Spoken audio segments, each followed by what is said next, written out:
Welcome to topic 5. We'll be looking at organizing the classroom environment. And this is us really focusing on what we want our classroom space to look like and how we want our students and how we would like to operate within the space and how it's conducive to learning.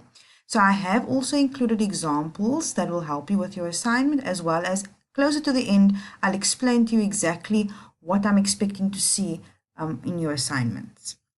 I've also uploaded another video on the Moodle platform, which is a great look into what classrooms can be used for and how they can be used, as well as a lot of two journal articles and another piece that I wrote on organizing the classroom environment, because I think this is something you can use for a long time within your teaching career. So the way you organize your classroom is really important. Students will respond to what they feel in the space. If they feel that there hasn't been a lot of effort in the space, that the space itself is not respected by being cared for, they will feel that it's not a space that needs to be held sacred. It's not very imaginative, it's not very learner-centered, because remember, we're trying to move towards a more learner-centered environment, and therefore your classroom too needs to create that feeling, create that atmosphere. So put a lot into your environment. Get kids to help you to build a space that is something that they can take ownership of and they can feel the respect. As a teacher and as adults, we model respect, and that is how children learn respect. And also respect of your environment is something that's very important. So understand that space and the way it's organized also affects student behavior. For example, if it's quite organized, then students understand organization is part of the classroom and also part of what is expected of them.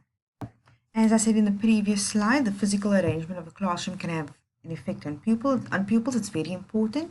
It does affect their behavior. If you have lots of disorganization happening in your class, there's lots of broken things are laying around, students don't feel that they need to be focused or organized.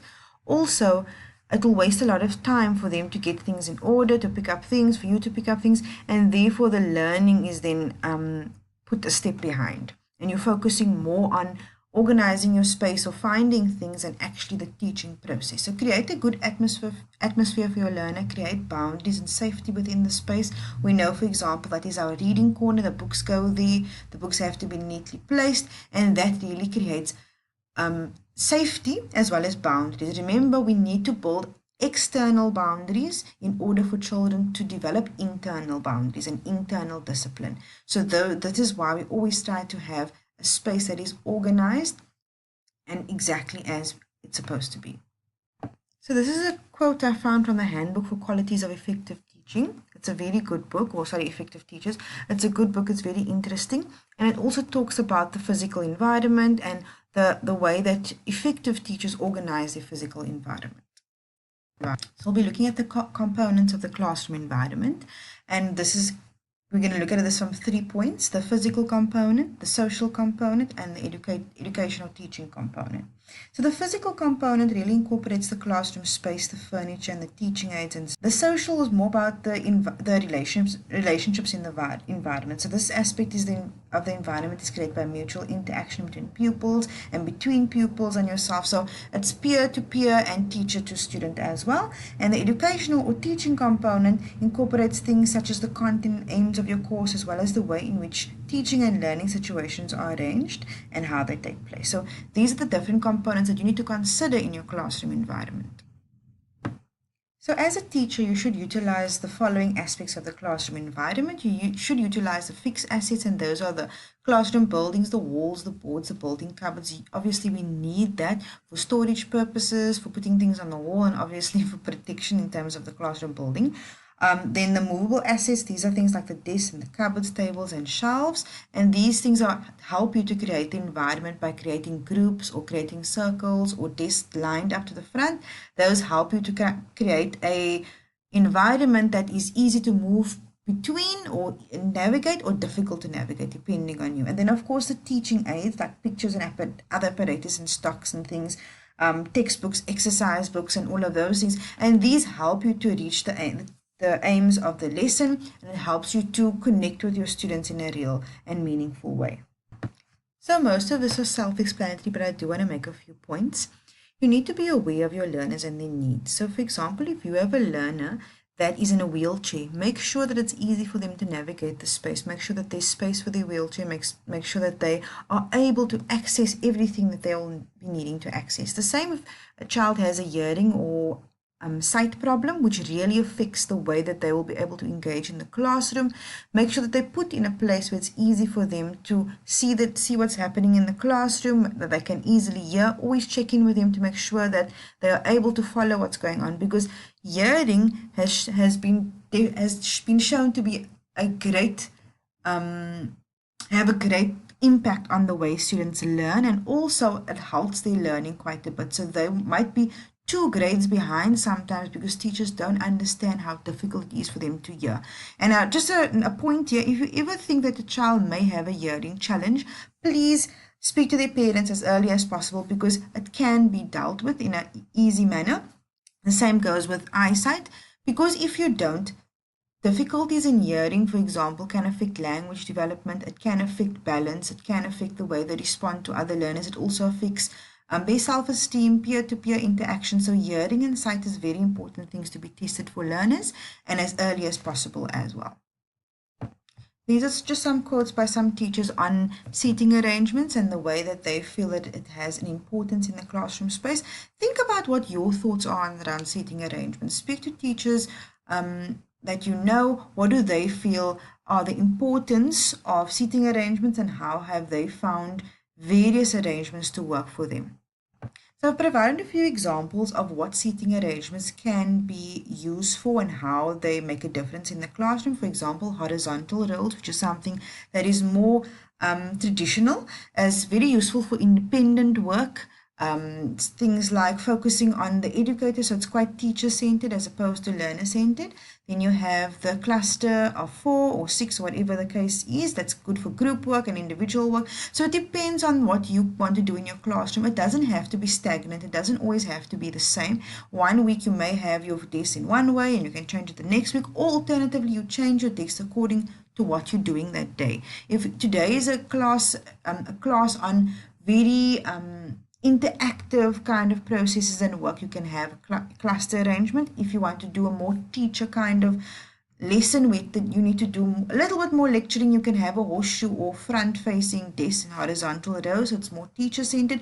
So use your classroom space, move your classroom space, don't just keep it the same way for the whole year. It is a little bit more work, but get the learners to help you, and in that way you can really use the space to its biggest potential, its most potential.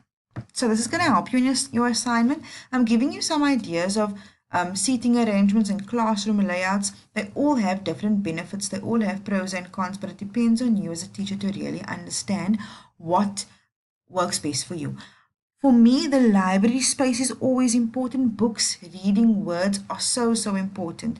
Have word of the day, have synonym of the day, or of the week. Have definitions on your wall. Make it a space where reading is encouraged. Reading is shown to be exceptionally important within the learning process, of course. But a lot of learners are getting through school with a very low reading age, and they're just kind of winging it in some instances. So make sure that reading is the center of most of what you do, and encourage your kids to read for pleasure as well. Now, I know in our environments this is not necessarily possible. Our classrooms are smaller. We don't have as much resources or money available to get everything that we need for our classrooms. Some of these look quite ideal. And in your assignment, you're going to have one ideal classroom space and one non-ideal classroom space. But be a little bit creative. Schools don't provide everything. Ask people that you know for if they're giving away shelves, if people are giving away extra paint. If there is carpets are very useful to separate space. So find things out there. Ask people if there's anything that they could donate to your classroom space. It's going to make a big difference. Every little piece of color, every poster is something that students are going to remember. Another super ideal example.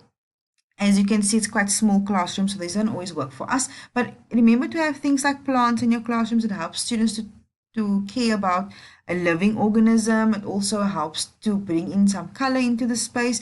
Try to separate different areas for different activities. Again, I know this is not something we necessarily can do in our schools, but it's just to give you some ideas of what is possible.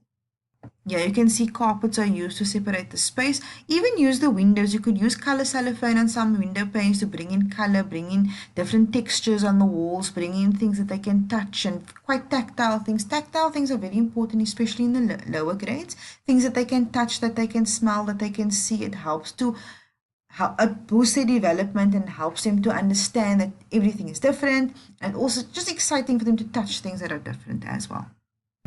So this is quite a provocative kind of topic because many teachers use seating arrangements to manage student behavior. So everybody has a different perspective on this. And so some people feel that if children are quote unquote naughty or difficult to handle, that you must put them at a certain place, either right in front or right at the back. And I don't particularly like the point of that they make about ADD students, but the point that I think we should make here is that you can use your student arrangement or your student desk to help learners rather than just talking about controlling them, but rather we want to help them. We want to put them, maybe a less talkative child that needs a little one-on-one interaction with a child that's more confident, that is going to be kind of draw that other child out of their shell. So think about the way you can help students with the student arrangement. How would it make it easier for them? How is it easier for you to interact with students that need a little bit more attention? So think about this when you're arranging your classroom space. So we're always going to be talking about student-centered classroom environments. I would say make sure that they are adaptable classroom spaces, that they can move as I spoke about earlier, have flexible seating, of course. I would say have a smaller teacher work area. I know this is something that teachers don't want to give up because it's their space. But think about using especially if you have a small classroom, usually we have huge desks in our classrooms. But if you have maybe a U-shaped desk or a desk that has even an L-shaped desk, you can use that to have a student working on the side of your desk. You can have it as a place where they can do reading groups, they can do one-on-one reading, they can have teacher one-on-one time with you. Make sure that your teacher desk is a useful space and not just something that stands in the corner that you use after the students are out of the space or sit at while they're doing their work. Make it a usable space. Also be organized, have materials at hand, have them in a specific place, and have students aware of where everything is. If they need to sharpen their pencil, have a set of sharpened pencils already so they don't waste time sharpening pencils and so on. But let them also know what exactly the protocol is to follow for everything.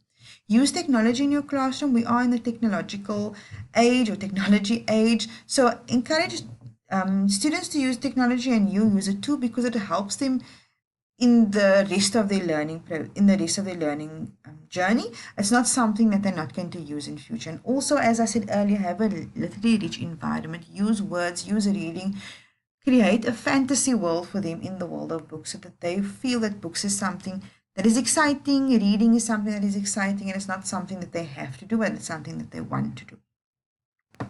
Okay, so this is self-explanatory. Please read this. It's quite important for you to know. Same with the teacher benefits. Please read this at your own time. I want to get a little bit to the end so we can talk about your assignment. These are factors that hamper the creation of a favorable environment. Please read this as well. I use this as examples. These are great examples of what a classroom can look like. Lots of color, lots of elements that can get students excited. I like this welcome too. It makes your students feel like you're excited that they're there. So that's quite something that I would encourage definitely. These as well, so students can read them at their own time and don't have to always ask you. Okay, so for your assignment, I want you to have two different classroom spaces, a positive one and one that is more unfavorable. In the positive one, add whatever elements you think would be ideal. Create them as a picture. Some of the examples that you saw you of how you can create pictures. Preferably try to do them on the computer, otherwise you can do them by hand and take a picture of it. Label them carefully, make sure that the labels are clear, and then on your separate sheet, so you'll have 3 sheets, the favorable, unfavorable, and another sheet of explanations which will explain every label and explain why you did what you did in a specific way. You can either work individually or in groups depending on you, whatever works better for you. I know some distance students will find it difficult to work in a group, but work in a way that's best suited to you. Use color, use images, use lots of things to make it exciting. Use this as a way to really think about what the classroom space should ideally have. If you have any questions, as always, please feel free to chat with me, ask me questions, send me a message, whatever works best for you. But please don't struggle. I'm here to answer all of your questions. Good luck with your assignment. I hope you enjoy it. And please take your time going through it carefully. Don't rush it too much.